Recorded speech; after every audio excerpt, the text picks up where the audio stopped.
Bismillahirrahmanirrahim. Assalamualaikum warahmatullahi wabarakatuh. Hampir dalam semua tradisi agama, semua umat sejak dari kecil sudah dikenalkan sebuah konsep yang namanya neraka. Neraka dikonsepsikan sebagai sebuah tempat yang disediakan oleh Tuhan untuk menyiksa orang-orang yang dianggap melakukan kesalahan kepada Tuhan. Neraka digambarkan sebagai suatu tempat yang menyeramkan, yang diancamkan kepada orang-orang yang tidak mau mentaati Tuhan. Dan kalau konsep tentang neraka ini terus dihunjamkan kepada seluruh umat, bahkan sejak dari kecil sampai besar, maka agama akan menimbulkan rasa bersalah yang sangat mendalam. Oleh karena itu, izinkan saya untuk menyampaikan sedikit temuan saya dari hasil kajian yang mendalam tentang konsep neraka di berbagai tradisi agama.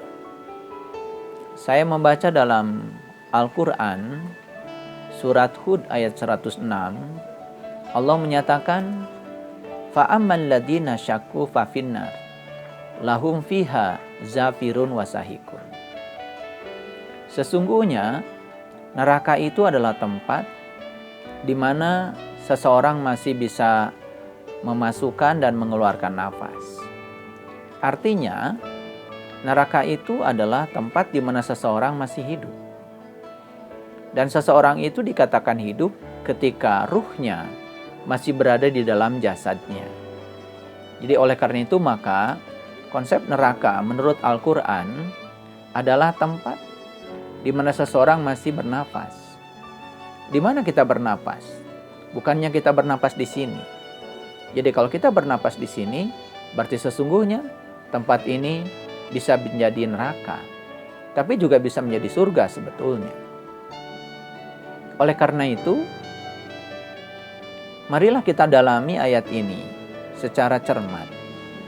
Bahkan di ayat lain, Allah menyatakan sesungguhnya neraka itu bahan bakarnya juga manusia dan batu. Sekali lagi Allah menyatakan neraka itu bahan bakarnya adalah manusia dan batu.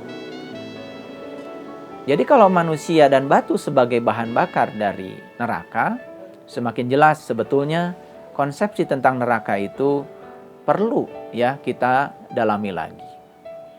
Jadi kalau neraka itu adalah tempat di mana kita masih bernafas, berarti neraka itu adalah tubuh kita sendiri.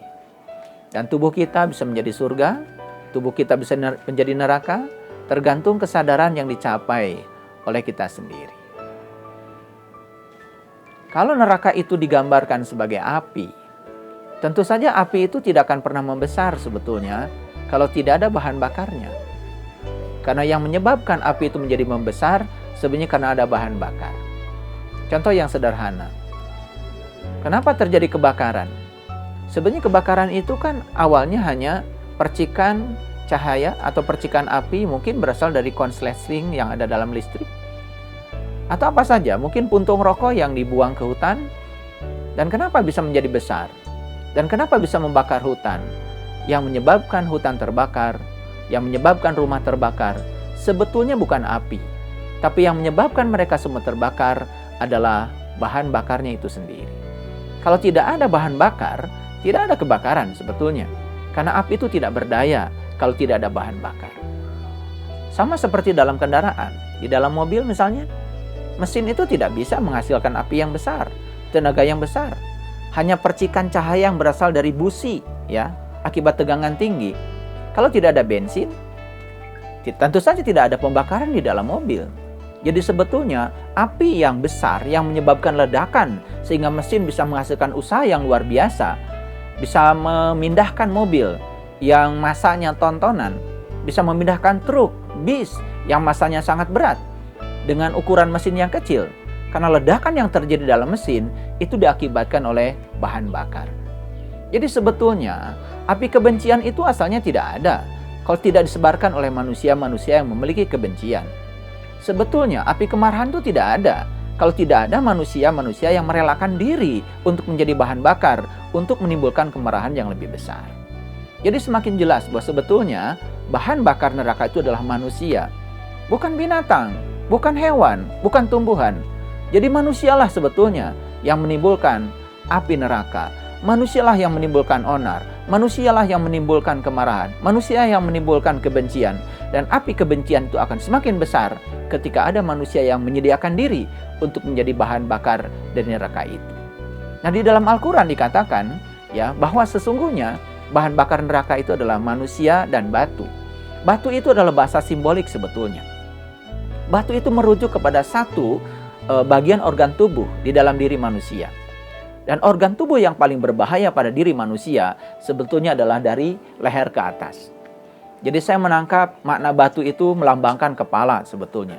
Batu itu adalah kepala yang keras, kepala yang membatu, kepala yang sombong, kepala yang di dalamnya diisi dengan kepicikan dan kesombongan. Dan itu sangat berbahaya. Jadi ketika manusia itu di kepalanya tidak memiliki pengetahuan, tidak memiliki cinta, tidak memiliki keadilan, tidak memiliki kesabaran, tidak memiliki pengabdian, udah jelas ya di kepalanya itu penuh dengan kegelapan. Itulah yang kemudian dikatakan Hajar Aswad. Makanya kata-kata hajar itu adalah bahasa Al-Quran. Ya ayyuhalladzina amanu ku anfusakum wa ahlikum naron. Wa quduhan nasu wal hijarah. Nah, disitulah ada kata-kata hijaroh. Hijaroh dari kata hajar. Hajar itu artinya batu. Makanya di Makkah ada yang namanya Hajar Aswad. Itu simbolik sebetulnya. Karena Hajar Aswad yang paling berbahaya adalah kepala yang penuh dengan kegelapan. Kepala yang tidak ada cahaya ilahi.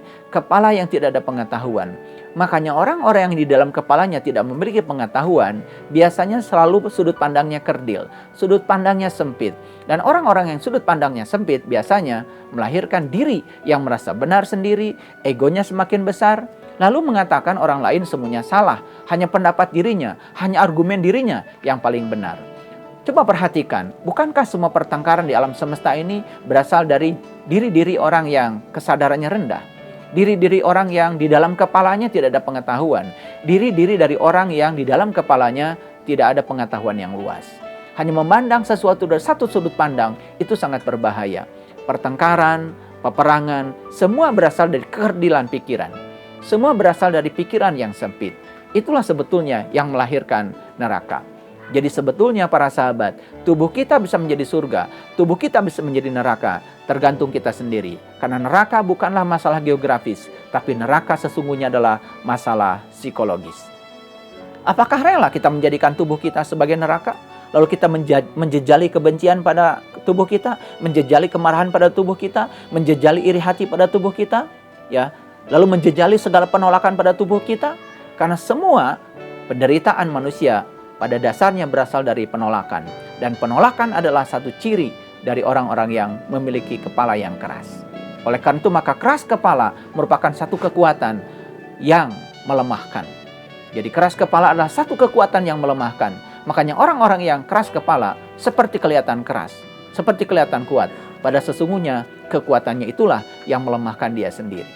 Para sahabat, kalau kita ingin menciptakan surga, titipkan ya tubuh kita pada malaikat Ridwan.